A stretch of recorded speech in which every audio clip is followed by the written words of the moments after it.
இந்திய அரசியலில் முதல் முறையாக ஊழலுக்கென்று டிஸ்மிஸ் செய்யப்பட்ட கருணாநிதி ஆட்சியைப் போலவே ஊழலுக்கென்று சஸ்பெண்ட் செய்யப்பட்ட ஆட்சியாக ஸ்டாலின் ஆட்சி இருக்க போகிறது என்பது இன்றைய நகர்வுகளை பார்க்கின்ற அரசியல் ஆய்வாளர்கள் அனைவருக்கும் புரியும். 1976 கருணாநிதி ஆட்சியை ஊழல் ஆட்சி என்று டிஸ்மிஸ் செய்ததற்கு பிறகு திமுக ஊழல் கட்சி என்று முத்திரை குத்தப்பட்டது. அந்த முத்திரை 50 ஆண்டுகளுக்கு பிறகு இன்றைக்கு 2026 அந்த திமுக ஊழல் கட்சி என்று மீண்டும் இன்றைக்கு பரபரப்பை ஏற்படுத்தி இருக்கிறது. கவர்னரிடம் மனு கொடுக்க போன புரட்சித் தலைவர் எம்ஜிஆர் நவம்பர் 4ஆம் தேதி அதை கவர்னரிடம் அளிக்காமல் திரும்பி வந்து விடுகிறார். அதற்கு பிறகு எல்லோரும் புரட்சித் தலைவர் எம்ஜிஆர் மனுவை கொடுக்காமல் வந்து விட்டார், பயந்து விட்டார் என்றெல்லாம் கவர்னர் மறுத்து விட்டார். கவர்னர் கருணாநிதி ஆட்சிக்கு எதிராக நடவடிக்கை எடுக்க மாட்டேன் என்று சொல்லிவிட்டார் என்றெல்லாம் பத்திரிகைகள் செய்தி வெளியிட்டன. கருணாநிதி மகிழ்ச்சியில் திளைத்துக் கொண்டிருந்தார். 355வது சட்ட பிரிவை பயன்படுத்தி சஸ்பெண்ட் செய்வதற்கு பல்வேறு காரணங்களை இந்த ஆட்சியாளர்கள் உருவாக்கி தந்திருக்கிறார்கள்.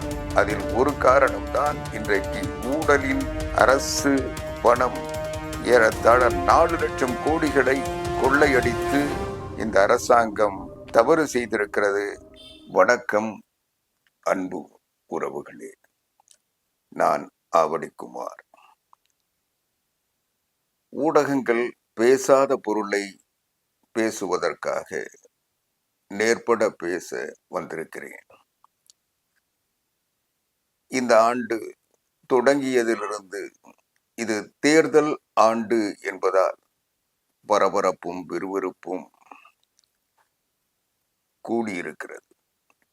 எல்லோரும் தேர்தலை நோக்கி யார் யாரோடு கூட்டணி சேருவார்கள் என்று பேசிக் கொண்டிருந்த நேரத்தில் முற்றிலும் மாறான சூழ்நிலை இன்றைக்கு தமிழ்நாட்டில் நிகழ்ந்து கொண்டிருக்கிறது. இந்த அரசு இன்னும் 3 மாதங்கள் ஆட்சி செலுத்த வேண்டிய நிலையில் தேர்தல் அறிவிப்பு எதிர்பார்த்து கொண்டிருக்கின்ற இந்த காலகட்டத்தில் இந்த ஆட்சி நீக்கப்படுமா என்கின்ற ஒரு நிலை இன்றைக்கு உருவாகி இருக்கிறது. ஸ்டாலின் அரசு சஸ்பெண்ட் செய்யப்படும் என்கின்ற ஒரு முடிவை நோக்கி சென்று கொண்டிருக்கிறது. தமிழ்நாட்டு வரலாற்றில் ஊழலால் கலைக்கப்பட்ட ஆட்சி என்பது இந்தியாவிலேயே எந்த ஆட்சி என்றால் அது திராவிட முன்னேற்ற கழக அரசு. கருணாநிதி தலைமையில் இருந்த அரசு 1976ஆம் ஆண்டு கலைக்கப்பட்டது.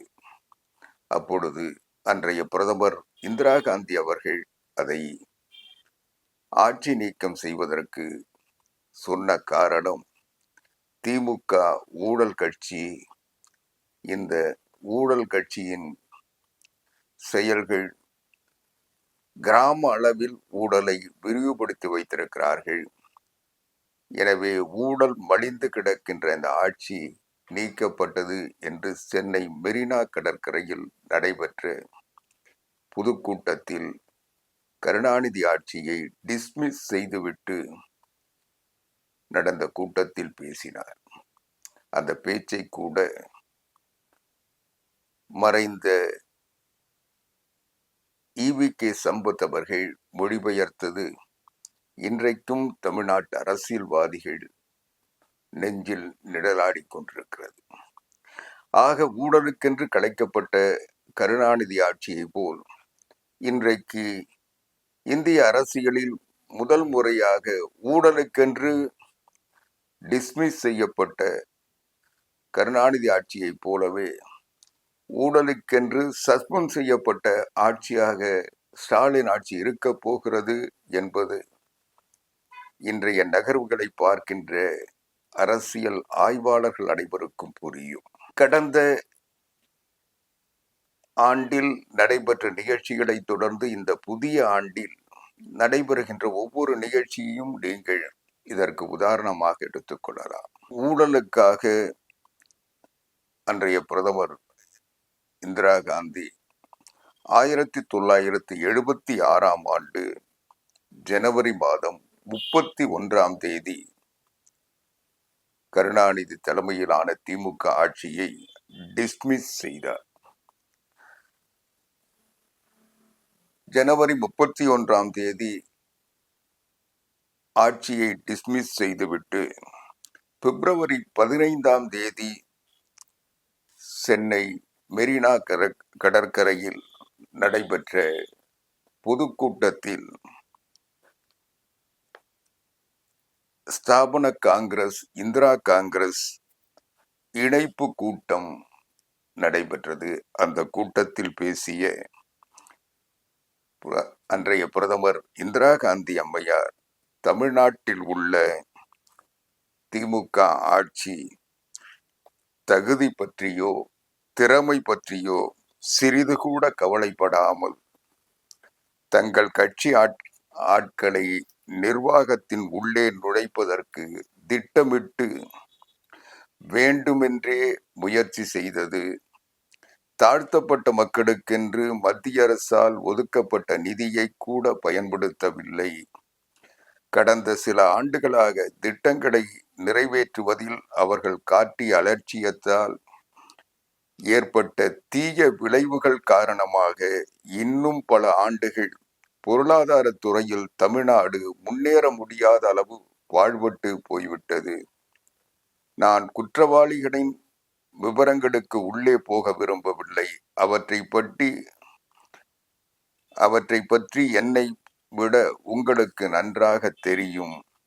ஆனால் ஒரே ஒரு விஷயத்தை பற்றி மட்டும் நான் குறிப்பிட விரும்புகிறேன். அதுதான் வீராணம் திட்டம். அந்த திட்டம் உரிய காலத்தில் முடிக்கப்பட்டிருக்குமானால் 20 கோடி ரூபாய் தான் செலவாகி இருக்கும்.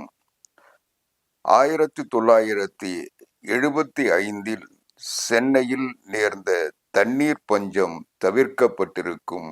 ஆனால் இந்த ஆண்டு எதுவுமே நடைபெறவில்லை. 20 கோடி ரூபாய் செலவாகிவிட்டது. இன்னும் எத்தனை கோடிகள் செலவாகுமோ தெரியவில்லை என்று அன்றைய பிரதமர் இந்திரா காந்தி குற்றம் சாட்டினார்.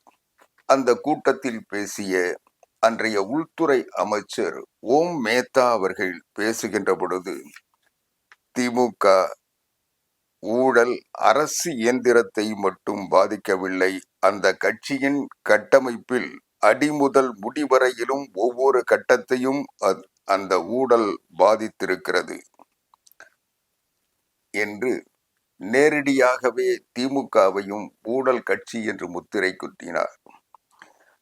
ஏறத்தாழ 1976 கருணாநிதி ஆட்சியை ஊழல் ஆட்சி என்று டிஸ்மிஸ் செய்ததற்கு பிறகு திமுக ஊழல் கட்சி என்று முத்திரை குத்தப்பட்டது. அந்த முத்திரை 50 ஆண்டுகளுக்கு பிறகு இன்றைக்கு 2026 அந்த திமுக ஊழல் கட்சி என்று மீண்டும் இன்றைக்கு பரபரப்பை ஏற்படுத்தி இருக்கிறது. அன்றைக்கு மத்திய உள்துறை அமைச்சர் காங்கிரஸ் கட்சியை சார்ந்த ஓம் மேத்தா அவர்கள் சொன்னதை இன்றைக்கு இந்தியாவை ஆளுகின்ற பாரதிய ஜனதா கட்சியினுடைய ஆட்சியில் இன்றைய உள்துறை அமைச்சர் அமித்ஷா அவர்கள் சொல்லுகிறார். இன்றைக்கு அமித்ஷா அவர்கள் திமுகவை இந்தியாவிலேயே ஊழல் நிறைந்த கட்சி என்று அமித்ஷா அவர்கள் மிக தெளிவாக சொன்னார். எனவே 50 ஆண்டுகளுக்கு முன்பு அவருடைய தந்தை பெற்ற சான்றிதழை 50 ஆண்டுகளுக்கு பிறகு அவருடைய மகன் மு.க. ஸ்டாலின் பெற்றிருக்கிறார் என்பதுதான் இன்றைக்கு தமிழ்நாட்டின் உண்மையாக இருக்கிறது. அமித்ஷா அவர்கள் இதை சொன்னதற்கு பிறகு 6ஆம் தேதி அனைத்திந்திய அண்ணா திராவிட முன்னேற்ற கழகத்தின் பொதுச் செயலாளர் புரட்சி தமிழர் எடப்பாடியார் அவர்கள் முன்னெடுப்பில் தமிழக ஆளுநர் RN ரவி அவர்களை சந்தித்து அனைத்திந்திய அண்ணா திராவிட முன்னேற்ற கழகம் திமுக ஆட்சியில் நடைபெற்ற ஊழல்களை பட்டியலிட்டு அதற்குரிய ஆவணங்களையும் இணைத்து ஆளுநரிடத்தில் கொடுத்து விசாரணை கமிஷன் அமைக்க வேண்டும், உச்ச நீதிமன்றத்தின் ஓய்வு பெற்ற நீதிபதியை நியமிக்க வேண்டும் என்ற கோரிக்கை வைத்திருக்கிறது. அவர்கள் திமுக ஆட்சியில் 3,88,750 கோடி ரூபாய் ஊழல் நடந்திருக்கிறது என்று அதற்கான ஆதாரங்களும் விவரங்களும் அடங்கிய கோரிக்கை மனுவை அளித்திருக்கிறது. அந்த கோரிக்கை மனுவில் ஒவ்வொரு துறையிலும் எவ்வளவு கோடிகள் ஊழல் நடைபெற்றிருக்கிறது என்பதை பட்டியலிட்டு சொல்லியிருக்கிறார்கள். குடிநீர் நிர்வாகம், நகராட்சி துறை 64,000 கோடிகள், ஊரக வளர்ச்சி பஞ்சாயத்து ராஜ் துறையில் 60,000 கோடிகள், எரிசக்தி துறையில் 55,000 கோடிகள், டாஸ்மாகில் 50,000 கோடிகள், பத்திரப்பதிவில் 20,000 கோடிகள், நெடுஞ்சாலை துறையில் 20,000 கோடிகள், நீர் ஆதாரத்துறையில் 17,000 கோடிகள், சென்னை மாநகராட்சியில் 10,000 கோடிகள், தொழில்துறையில் 8,000 கோடிகள், பள்ளி கல்வித்துறையில் 5,000 கோடிகள், மக்கள் நல்வாழ்வுத்துறையில் 5,000 கோடிகள், வேளாண்மை துறையில் 5,000 கோடிகள், சமூக நலத்துறையில் 4,000 கோடிகள், உயர்கல்வித்துறையில் 1,500 கோடிகள், இந்து சமய அறநிலையத்துறையில் 1,000 கோடிகள், ஆதி திராவிடர் நலத்துறையில் 1,000 கோடிகள், சுற்றுச்சூழல் மற்றும் வனத்துறையில் 750 கோடிகள், இளைஞர் நலன் மற்றும் விளையாட்டுத் துறையில் 500 கோடிகள், சிறைத்துறையில் 500 கோடி, சுற்றுலாத்துறையில் 250 கோடி, பால்வளத்துறையில் 250 கோடி என்று ஒவ்வொரு துறை வாரியாக எவ்வளவு ஊழல்கள் நடைபெற்றிருக்கிறது, எவ்வளவு பணம் கொள்ளையடிக்கப்பட்டிருக்கிறது என்பதையெல்லாம் தெளிவாக எடுத்து சொல்லி அதை கவர்னரிடத்தில் அந்த புகாரை மனுவாக தந்து இதன் மீது விசாரணை கோரி விண்ணப்பம் அளித்துவிட்டு பத்திரிகையாளர்களிடம் பேசுகின்ற பொழுது அனைத்திந்திய அண்ணா திராவிட முன்னேற்ற கழகத்தின் பொதுச் செயலாளர் புரட்சி தமிழர் எடப்பாடியார் மிக தெளிவாக அதை எடுத்து சொல்லுகின்ற பொழுது, திமுக ஆட்சி என்பது கார்பரேட் நிறுவனம் போல 55 மாதங்களாக செயல்படுகிறது. கோடிக்கணக்கில் அரசு பணத்தை கொள்ளையடித்து தமிழகத்தை பெருங்கடன்கார மாநிலமாக மாற்றிவிட்டிருக்கிறது. ஆண்டுக்கு 1,00,000 கோடி ரூபாய் கடன் வாங்கி மோசமான நிதி நிலைமையை ஏற்படுத்தி இருக்கிறது. இப்படி இந்த ஆட்சிக்கு வந்தவுடன் முதல் ஆண்டிலேயே இந்த ஆட்சியின் நிதியமைச்சராக இருந்த PTR பழனிவேல் தியாகராஜன் அன்றைக்கே சொன்னார், ஓராண்டிலேயே 30,000 கோடிகளை கொள்ளையடித்து வைத்துக்கொண்டு முதலமைச்சர் ஸ்டாலினுடைய மகன் உதயநிதி ஸ்டாலினும் முதலமைச்சருடைய மருமகன் சபரீசனும் எங்கே கொண்டு போய் வைப்பது என தெரியாமல், எந்த நாட்டில் பதுக்குவது என புரியாமல் தவித்துக் கொண்டிருக்கிறார்கள் என்று சொன்ன அந்த ஆடியோ இன்று வரை மறுக்கப்படவில்லை. எனவே ஓராண்டிலேயே இவ்வளவு கொள்ளையடித்திருக்கிறார்கள் என்றால் இந்த 4 ஆண்டுகளில் எவ்வளவு கொள்ளையடித்திருப்பார்கள்? இது விஞ்ஞான ரீதியில் நடைபெற்ற ஊழல் என்று இதை சுட்டிக்காட்டி உச்சநீதிமன்றத்தினுடைய பணி நிறைவு பெற்ற நீதிபதியை வைத்து விசாரிக்க வேண்டும், விசாரித்து இந்த குற்றவாளிகளை தண்டிக்க வேண்டும் என்று தமிழ்நாட்டு மக்களுடைய பணம் சூறையாடப்பட்டிருக்கிறது, கொள்ளையடிக்கப்பட்டிருக்கிறது. இந்த கொள்ளையடிக்கப்பட்ட பணத்தை மீட்க வேண்டும் என்ற விருப்பத்தை அவர் தெரிவித்திருக்கிறார். இது ஏதோ சாதாரணமாக இதை கடந்து போய்விடலாம் என்று நினைத்தவர்களுக்கு உடனடியாக அடுத்த நாள் அவர் டெல்லி சென்று உள்துறை அமைச்சர் அமித்ஷா அவர்களை சந்தித்து இது பற்றி நடவடிக்கை எடுக்க வேண்டும் என்று அதற்கு தேவையான ஆவணங்களையும் ஆதாரங்களையும் அவர் கலந்துரையாடி நடவடிக்கை கோரியிருக்கிறார். இதுதான் இன்றைக்கு பேசுபொருளாக பார்க்கப்படுகிறது. இன்றைக்கு கவர்னரிடத்திலே அளித்த மனு இது ஏதோ அரசியல் பரபரப்புக்காக அல்லது தேர்தலுக்காக தந்த மனு என்று எண்ணிக்கொண்டிருந்த நேரத்தில் இதன் மீது நடவடிக்கை எடுக்க வேண்டும் என்பதை வலியுறுத்தி மத்திய அரசை இன்றைக்கு கேட்டுக்கொள்ளுகின்ற ஒரு முடிவை அனைத்து இந்திய அண்ணா திராவிட முன்னேற்ற கழக பொதுச் செயலாளர் எடப்பாடி பழனிசாமி அவர்கள் செய்திருப்பது இன்றைக்கு அரசியல் நோக்கர்களை சிந்திக்க வைத்திருக்கிறது. இதே நிலைதான் 1972 அனைத்து இந்திய அண்ணா திராவிட முன்னேற்ற கழகத்தை உருவாக்கிய புரட்சி தலைவர் எம்ஜிஆர் கையாண்ட வழிமுறை. அன்றைக்கு திராவிட முன்னேற்ற கழகத்தின் மீது ஊழல் குற்றச்சாட்டுக்களை சுமத்தியவர் புரட்சி தலைவர் எம்ஜிஆர். அதே வழிமுறையை பின்பற்றி இன்றைக்கு எடப்பாடி பழனிசாமி அவர்கள் இதை செய்திருக்கிறார்கள் என்பதை இன்றைக்கு புரிந்து கொள்ள எந்தவித பூத கண்ணாடியும் தேவையில்லை. இதே நிலையை புரட்சி தலைவர் எம்ஜிஆர் காலத்தை நினைத்து பார்க்கிறேன். அன்றைக்கு முதலமைச்சராக கருணாநிதி இருக்கிறார்.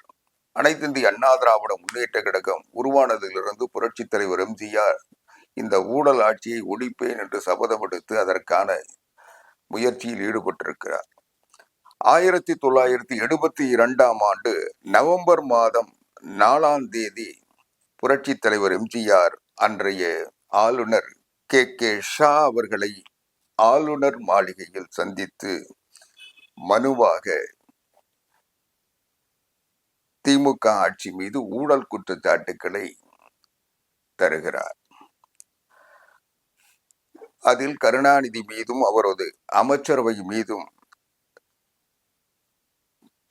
புகாரை அளித்துவிட்டு புரட்சி தலைவர் எம்ஜிஆர் சொல்லுகிறார், இந்த மனுக்களை முதலமைச்சருக்கோ தமிழ்நாடு அமைச்சரவைக்கோ அனுப்பாமல் இதை நேரடியாக மத்திய அரசுக்கு அனுப்பி மத்திய அரசின் வழியாக உரிய நடவடிக்கை எடுக்க வேண்டும் என்று கவர்னர் கே ஷா அவர்களை புரட்சி தலைவர் எம்ஜிஆர் வற்புறுத்துகிறார். ஆனால் கவர்னர் கே ஷா அன்றைய நிலையில் கே ஷா அவர்கள் மீது ஒரு குற்றச்சாட்டுகள் பல உண்டு. அவர் வேட்டி கட்டாத திமுக மாவட்ட செயலாளரை போல் நடந்து கொள்கிறார். இன்னும் சொல்ல போனால் கே ஷா என்பதை காக்கா ஷா என்று சொல்லி கலைஞர் கருணாநிதி ஷா என்று பெருமையாக அவர் சொல்லிக் கொண்ட நிகழ்ச்சிகள் உண்டு. எனவே அவர் கவர்னர் கே ஷா சொல்லுகிறார், நான் இதை அரசியல் சட்ட ரீதியாக நேரடியாக நடவடிக்கை எடுக்க முடியாது, இதை மாநில அமைச்சரவைக்கு முதலமைச்சருக்கு அனுப்பிதான் அவர்கள் வழியாகத்தான் நடவடிக்கை எடுக்க இயலும் என்று சொல்லுகிறார். புரட்சி தலைவர் எம்ஜிஆர் அதை மறுத்து அந்த மனுவை கொடுக்காமலே திரும்பி வந்து விடுகிறார். கவர்னரிடம் மனு கொடுக்க போன புரட்சி தலைவர் எம்ஜிஆர் நவம்பர் 4 அதை கவர்னரிடம் அளிக்காமல் திரும்பி வந்து விடுகிறார். அதற்கு பிறகு எல்லோரும் புரட்சி தலைவர் எம்ஜிஆர் மனுவை கொடுக்காமல் வந்து விட்டார், பயந்து விட்டார் என்றெல்லாம், கவர்னர் மறுத்து விட்டார், கவர்னர் கருணாநிதி ஆட்சிக்கு எதிராக நடவடிக்கை எடுக்க மாட்டேன் என்று சொல்லிவிட்டார் என்றெல்லாம் பத்திரிகைகள் செய்தி வெளியிட்டன. கருணாநிதி மகிழ்ச்சியில் திளைத்துக் கொண்டிருந்தார். ஆனால் புரட்சி தலைவர் எம்ஜிஆர் நவம்பர் 6 டெல்லியில் குடியரசுத் தலைவரை சந்தித்து கருணாநிதி மீதான லஞ்ச ஊழல் புகாரை மனுவாக தருவோம் என்றார். திட்டமிட்டபடி நவம்பர் 6ஆம் தேதி 2 பகுதிகளை கொண்ட மகஜர் மனுக்களை குடியரசுத் தலைவரிடம் புரட்சி தலைவர் எம்ஜிஆர் அவர்கள் அளித்தார். அன்றைக்கு கம்யூனிஸ்ட் கட்சியின் சார்பில் கம்யூனிஸ்ட் கட்சி தலைவர் எம் கல்யாண சுந்தரம் அன்றைக்கு அவர் ஒரு மனுவை அளித்தார். குடியரசு தலைவரிடம் அளிக்கப்பட்ட அந்த மனுதான் பிரதமருக்கு அனுப்பி வைக்கப்பட்டு பிரதமரிட மத்திய அரசின் நடவடிக்கையாக அது அமைய வேண்டும் என்று புரட்சி தலைவர் எம்ஜிஆர் விரும்பினார், நடவடிக்கை எடுத்தார். குடியரசுத் தலைவரிடம் அளிக்கப்பட்ட அந்த மனுவில் 54 குற்றச்சாட்டுகள் சொல்லப்பட்டிருந்தன. அதில் முதலமைச்சர் கருணாநிதி மீது 13 குற்றச்சாட்டுகளும் அவரது அமைச்சரவை மீது பொதுவான 14 குற்றச்சாட்டுகளும் இருந்தன. மொத்தம் 39 பக்கங்கள் கொண்ட அந்த மனு குடியரசுத் தலைவரிடம் புரட்சி தலைவர் எம்ஜிஆர் மனு தந்துவிட்டு தொடர்ந்து வலியுறுத்தி கொண்டிருந்தார். ஆனால் தமிழ்நாட்டில் கருணாநிதி முதலமைச்சராக தொடர்ந்து கொண்டிருந்தார். அதே நேரத்தில் ஆளுநராக கே ஷா அவர்கள் இருந்தார். இன்னும் சொல்ல போனால் அரசு நிகழ்ச்சிகளில் மட்டுமல்லாமல் ஆளுநர் தன்னுடைய நிகழ்ச்சிகளில் எல்லாம் கருணாநிதியை போன்ற ஓர் முதலமைச்சர் இந்திய துணை கண்டத்திலேயே இல்லை என்று அரசு விழாக்களில் பேசிக் கொண்டிருந்தார். கருணாநிதி தான் காந்தியின் உண்மையான வாரிசு என்று கூட ஒரு கூட்டத்தில் சொன்னார். இதையெல்லாம் கேட்டு கருணாநிதியும் மகிழ்ச்சியில் துள்ளி குதித்துக் கொண்டிருந்தார். திடீரென்று 1976ஆம் ஆண்டு ஜனவரி மாதம் 28ஆம் தேதி தமிழ்நாடு ஆளுநர் கே ஷா அவர்களை டெல்லிக்கு பிரதமர் இந்திரா காந்தி அழைத்தார். ஏற்கனவே மத்திய அரசால் மத்திய அமைச்சர்களால் தயாரிக்கப்பட்டிருந்த கருணாநிதி ஆட்சியின் மீதான குற்றப்பத்திரிகையில் ஆளுநர் கே ஷாவின் கையெழுத்தை பெற்றுக்கொண்டு சென்னைக்கு ஆளுநர் கே ஷாவை அனுப்பி வைத்தார்கள்.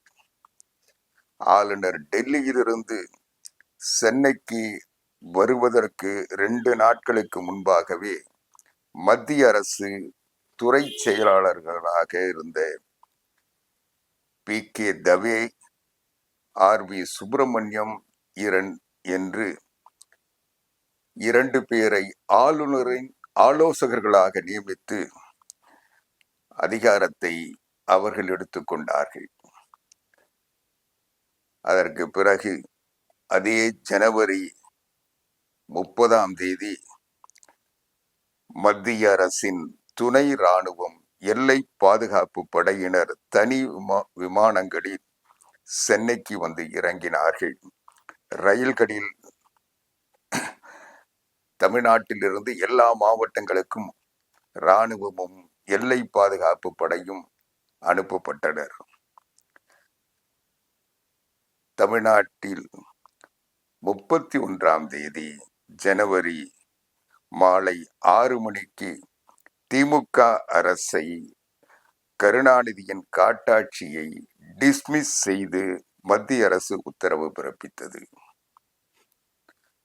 பாவம் கருணாநிதி, கவர்னர் நம்மை பாராட்டுகிறார், நம்மோடு இருக்கிறார் என்ற நம்பிக்கையில் இருந்த நேரத்தில் மத்திய அரசு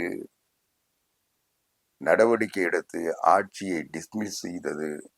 அதனுடைய விளைவாக மத்திய அரசு டிஸ்மிஸ் செய்ததோடு ஒரு சிறப்பு அம்சம் என்னவென்றால், எந்த கவர்னர் கருணாநிதியை ஆட்சியை பாராட்டி பேசிக் கொண்டிருந்தாரோ அந்த கவர்னர் குற்றச்சாட்டின் அடிப்படையில் ஆட்சி நீக்கப்பட்டது. ஆக 50 ஆண்டுகளுக்கு பிறகு வரலாறு திரும்புகிறது. மு.க. ஸ்டாலினுடைய தந்தை கருணாநிதிக்கு அன்றைக்கு ஏற்பட்ட நிலை இன்றைக்கு ஸ்டாலினுக்கும் அவருடைய ஆட்சிக்கும் வந்திருக்கிறது என்று அரசியல் நோக்கர்கள் கருதுகிறார்கள். இன்னும் சொல்ல போனால் டெல்லியில் இருக்கின்ற பார்வையாளர்கள் தருகின்ற செய்தி என்பது, கருணாநிதிக்கு ஏற்பட்ட நிலைமையை நோக்கி இன்றைக்கு ஸ்டாலின்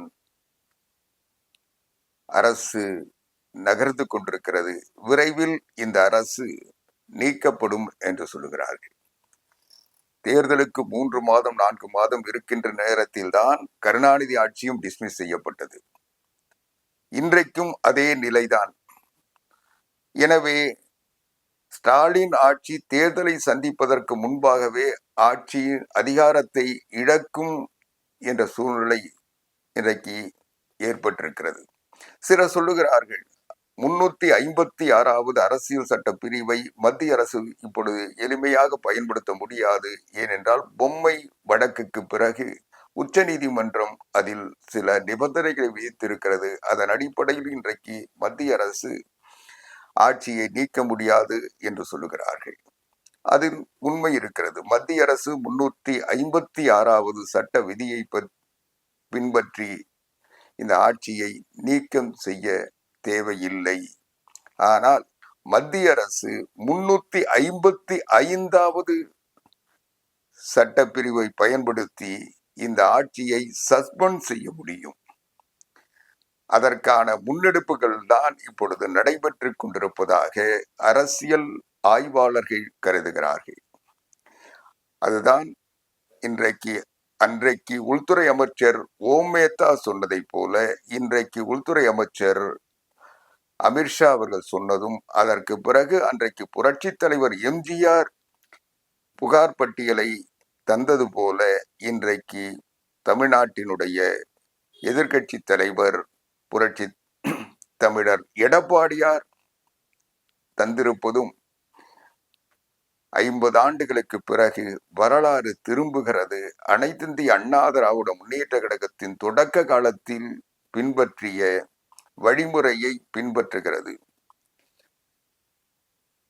1976 திமுக அரசை, கருணாநிதி அரசை டிஸ்மிஸ் செய்ததற்கு பிறகு புரட்சி தலைவர் எம்ஜிஆர் எடுத்த அந்த முயற்சி வெற்றி பெற்றதற்கு பிறகு புரட்சி தலைவர் எம்ஜிஆர் உயிரோடு இருந்த காலம் வரை கருணாநிதி ஆட்சிக்கு வர முடியவில்லை.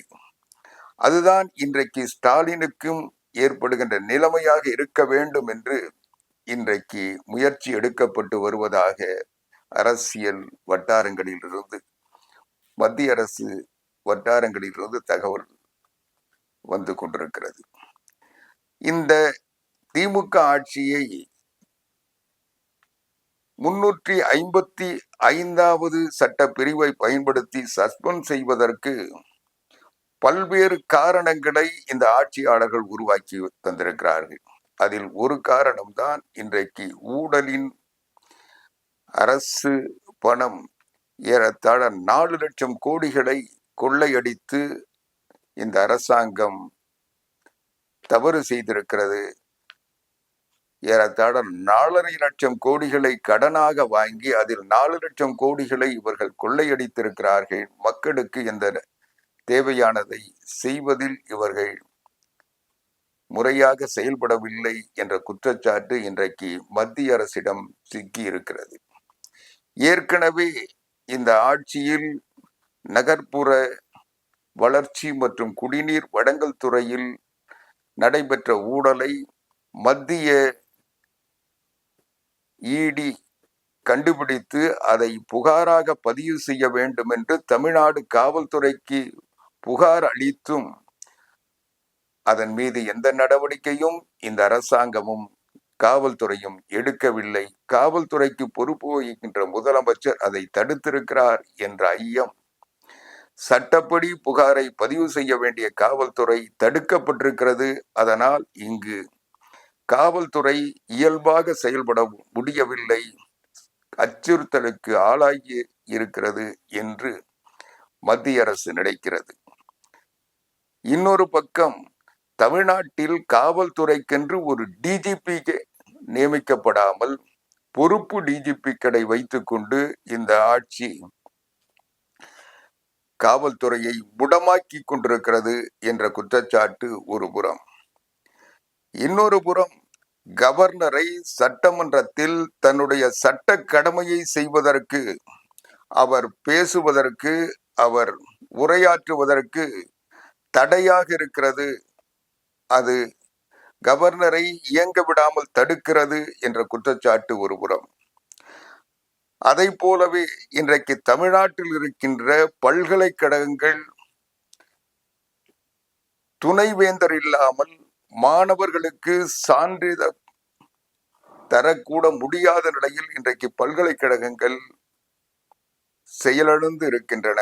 அதை நீக்குவதற்கு இந்த அரசாங்கம் எந்த நடவடிக்கையும் எடுக்கவில்லை.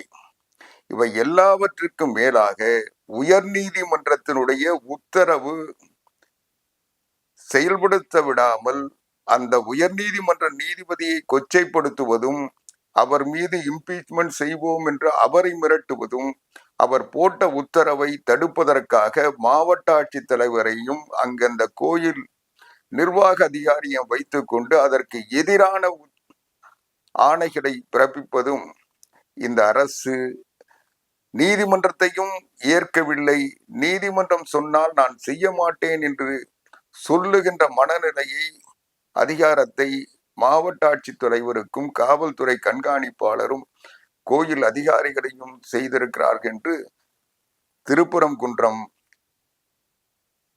வழக்கில் இன்றைக்கு உயர்நீதிமன்றங்கள் நீதிபதிகள் கடுமை காட்டி இந்த அரசினுடைய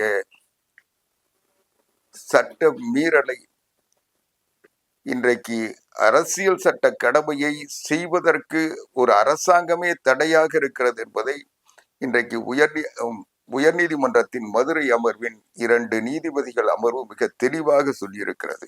2 நீதிபதிகள் அவர்கள் தீர்ப்பின் விளைவாக அங்கு நேர்ந்த செயலை அவர்கள் மிக உறுதியாக அரசை, ஒரு செயலிழந்த அரசு, நிர்வாகத்தை நடைமுறைப்படுத்த முடியாத அரசு, மக்களை பாதுகாக்க தெரியாத அரசு, சட்டத்திற்கு புறம்பான அரசு என்பதை அவர்கள் அவர் தீர்ப்பில் தெளிவாக தெரிவித்திருக்கிறார்கள். கோயிலுக்கு சொந்தமான மலை உச்சியில் அமைந்திருக்கும் தூணில் ஆண்டின் ஒரு குறிப்பிட்ட நாளில் கோயில் தரப்பில் தீபம் ஏற்ற அனுமதிப்பதால் பொது அமைதிக்கு குந்தகம் ஏற்படும் என வலிமையான அரசு அச்சப்படுவது அபத்தமானது என்று நீதிபதிகள் நேரடியாக அரசை குற்றம் சாட்டியிருக்கிறார்கள்.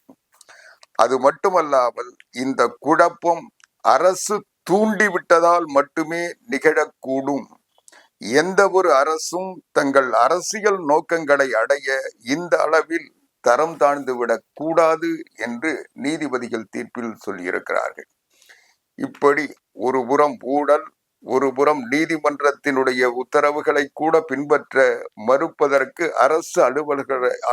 அரசு அதிகாரிகளை பயன்படுத்துகின்ற நிலைமை, இன்னொரு புறத்தில் கவர்னர் இங்கே சட்ட நடவடிக்கைகள் எடுத்தால் கூட அதை தடுப்பது, அவரை செயல்பட விடாமல், அவருடைய சட்ட கடமைகளை நிறைவேற்ற விடாமல் தடுப்பது என்று இப்படி தமிழ்நாட்டில் இன்றைக்கு பொது அமைதிக்கு அச்சுறுத்தல் தருகின்ற வகையில் ஒரு அரசே செயல்படுவது என்று இன்றைக்கு ஒரு தேவையற்ற சட்ட சிக்கல்களை உருவாக்கி கொண்டிருக்கின்ற இந்த அரசு, மக்கள் பொது அமைதிக்கு குந்தகம் விளைவித்துக் கொண்டிருக்கின்ற அரசினுடைய சட்ட அமைச்சர் ரகுபதி அவர்கள் அவர் சொல்லுகிறார், நீதிமன்றம் சட்டத்துக்கு புறம்பான தீர்ப்பை தந்திருக்கிறது என்று சொல்லுகிறார். இது நீதிமன்றங்களை அவமானப்படுத்துவது மட்டுமல்ல, சட்டத்தின் ஆட்சியை இன்றைக்கு கடைபிடிக்க வேண்டிய அமைச்சர், அதை நிலைநிறுத்த வேண்டிய அமைச்சர் இன்றைக்கு நீதிமன்றத்தை ஏளனப்படுத்துவதும், அதனுடைய தீர்ப்பை கொச்சைப்படுத்துவதும், நீதிபதிகளை அவமானப்படுத்துகின்ற நூல்களை வெளியிடுவதும் என்று இன்றைக்கு நீதிமன்றத்தையும் பகைத்துக் கொண்டிருக்கிறார்கள். ஆக ஆளுநரையும் மதிக்க மாட்டோம், நீதிமன்றத்தையும் ஏற்க மாட்டோம், மத்திய அரசுக்கும் இணக்கமாக இருக்க மாட்டோம் என்று ஏதோ தமிழ்நாட்டில் ஒரு தனி ஆட்சி நடத்துகிறோம், நாங்கள் ராஜராஜ சோழன், ராஜேந்திர சோழன் என்று மார்தட்டி கொண்டு இன்றைக்கு நாள்தோறும் சவடால் விட்டு கொண்டு மக்களுடைய வரி பணத்தை கொள்ளையடிப்பதை கொள்கையாக வைத்துக் கொண்டிருக்கின்ற இந்த அரசு அதிகாரிகளை பயன்படுத்தி இன்றைக்கு இந்த ஆட்சிக்கு தேர்தல் பிரச்சாரம் செய்து கொண்டிருக்கிறார்கள். இன்றைக்கு சுய உதவி குழுக்களை பயன்படுத்தி அதன் வழியாக இன்றைக்கு 44,000 கோடிகளை ஒதுக்கி அதன் மூலமாக வீடு வீடுக்கு பிரச்சாரம் செய்வோம் என்று சொல்லுகிறார்கள். அதை போலவே இன்றைக்கு கனவு காணுங்கள், அந்த கனவை நாங்கள் எங்களிடம் சொல்லுங்கள் என்று அரசு அதிகாரிகளை அனுப்பி தொண்டு நிறுவனங்கள் மூலமாக நாங்கள் ஆதரவை திரட்டுகிறோம் என்று அதற்கு 50 கோடி ஒதுக்குகிறார்கள். நாள்தோறும் பக்கம் பக்கமாக பத்திரிகைகளில் விளம்பரம் தந்து பத்திரிகைகளை ஈர்ப்பதற்காக, அவர்களை தன் வசப்படுத்துவதற்காக இல்லாததையும் பொல்லாததையும் இன்றைக்கு விளம்பரமாக ஆட்சியினுடைய சாதனையாக சொல்லிக் கொண்டிருக்கிறார்கள். இப்படி அரசு கஜானாவை கொள்ளையடிப்பதும் அந்த பணத்தை விரயமாக்குவதும் அதற்கு தேவையான பணத்தை கடனாக வாங்குவதும், இதை கேட்டால் திட்டக்குழுவினுடைய துணைத் தலைவர் சொல்லுகிறார், கடன் வாங்கினால் அதற்கு நீங்களா பொறுப்பு, அது அரசாங்கம் கட்டப்போகிறது, உனக்கென்ன என்று பத்திரிகையாளர்களை பார்த்து கேட்கின்ற ஒரு நிலைமை இருக்கிறது. இது எல்லாம் தமிழ்நாடு அரசு இன்றைக்கு இயல்பாக சட்டப்படி செயல்படவில்லை என்ற நிலை வந்திருக்கின்ற காரணத்தால், இதை தடுக்க வேண்டிய சட்ட கடமை மத்திய அரசுக்கு இருக்கின்ற காரணத்தால் மத்திய உள்துறை இதற்கு உரிய நடவடிக்கைகள் எடுக்க வேண்டும் என்று அனைத்திந்திய அண்ணா திராவிட முன்னேற்ற கழகத்தின் பொதுச் செயலாளர் புரட்சி தமிழர் எடப்பாடியார்